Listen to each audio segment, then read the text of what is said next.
ఓం శ్రీ పరమాత్మనే నమః. శ్రీ భగవత్యే నమః. శ్రీమద్దేవి భాగవతము 12వ స్కందము 3వ అధ్యాయము. మొత్తం 12వ స్కందంలోని 2వ భాగం ఈరోజు మనం తెలుసుకుంటున్నాము. ఈ 3వ అధ్యాయంలో గాయత్రి ధ్యానము, గాయత్రి కవచ వర్ణన మనం తెలుసుకుంటాము. నారదుడు అడుగుతున్నాడు, స్వామి, మీరు జగత్తుకు స్వాములు, 64 కళలను తెలిసినవారు, యోగవేత్తలలో శ్రేష్ఠులు. ప్రభు, ఏ పుణ్య ప్రభావమున మానవుడు పాపము నుండి ముక్తుడవుతాడు? అతడు బ్రహ్మరూపుడగటానికి ఉపాయమేమిటి?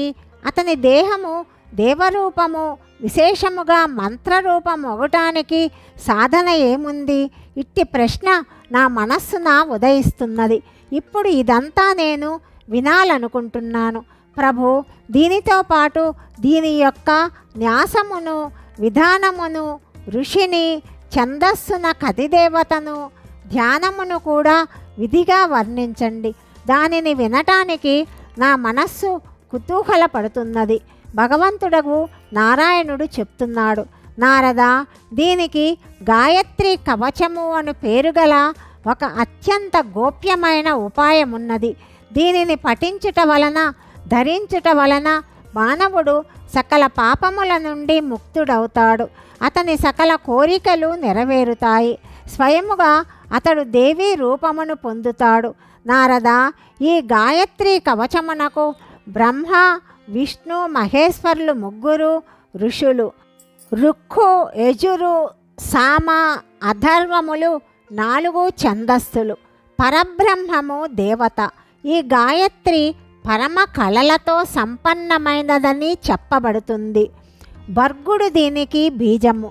విద్వాంసులు స్వయముగా దీనినే శక్తి అని చెప్తారు. బుద్ధి కీలకము. మోక్షప్రాప్తికి దీనిని ఉపయోగిస్తారు. 4 వర్ణములతో హృదయము, 3 వర్ణములతో మస్తకము, 4 వర్ణములతో శిఖ, 3 వర్ణములతో కవచము, 4 వర్ణములతో నేత్రములు, 4 వర్ణములతో దీని ఇతర సమస్త అంగములు సంపన్నమవుతాయి. ఇప్పుడు సాధకుల అభీష్టమును నెరవేర్చు ధ్యానమును చెప్తాను. నేను తత్వము, వర్ణస్వరూపిణియగు భగవతి గాయత్రిని భజించెదను. ఆ దేవి ముత్యము, పగడము, సువర్ణము, నీలమణి, ఉజ్వల ప్రభతో కూడిన 5 ముఖములతో శోభిల్లుతుంటుంది. 3 నేత్రములలో ఆ దేవి ముఖములు అనుపమ శోభాయమానములై ఉంటాయి. ఆ దేవి రత్నమయ మకుటము చంద్రునితో సమానమై ఉంటుంది.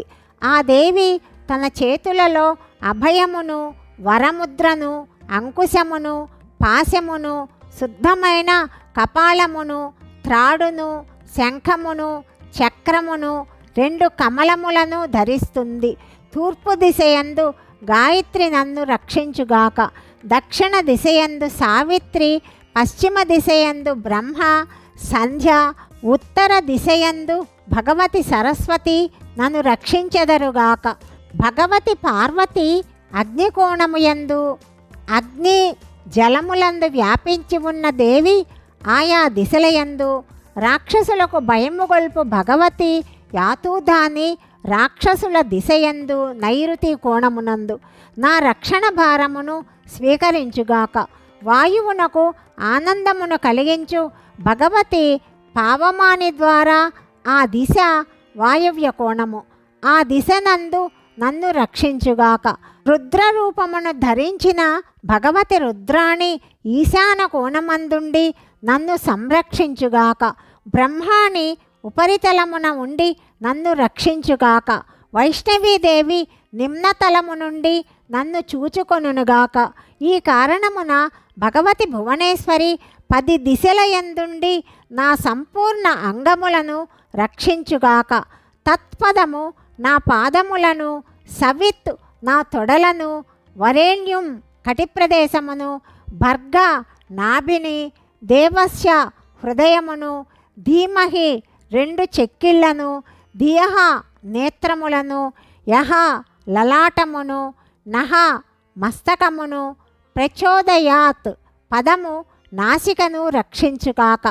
తత్ మస్తకమును, సకారము లలాటమును, వికారము 2 నేత్రములను, తుకారము రేఫములతో కూడిన 2 కపోలములను, వకారము నాసాపుటమును, రేకారము ముఖమును, నీకారము పై పెదవిని, యకారము క్రింది పెదవిని, బకారము రేఫముతో కూడిన ముఖ మధ్యమును, గోకారము చుబుకమును, దేకారము కంఠమును, వకారము భుజములను, స్వకారము దక్షిణ హస్తమును, ధీకారము ఎడమ చేతిని, మాకారము హృదయమును, హీకారము హృదయమును, ధీకారము నాభిని, యోకారము నడుమును, 2వ యోకారము గుహ్య అంకమును, నహ అను పదము 2 ఊరువులను, ప్రకారము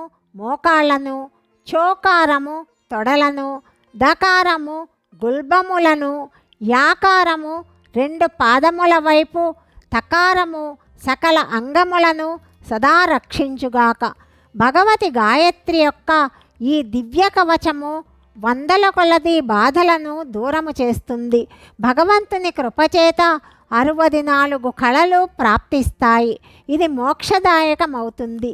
దీనిని ఆశ్రయించిన పురుషుడు సమస్త పాపముల నుండి ముక్తుడై పరబ్రహ్మను పొందుతాడు.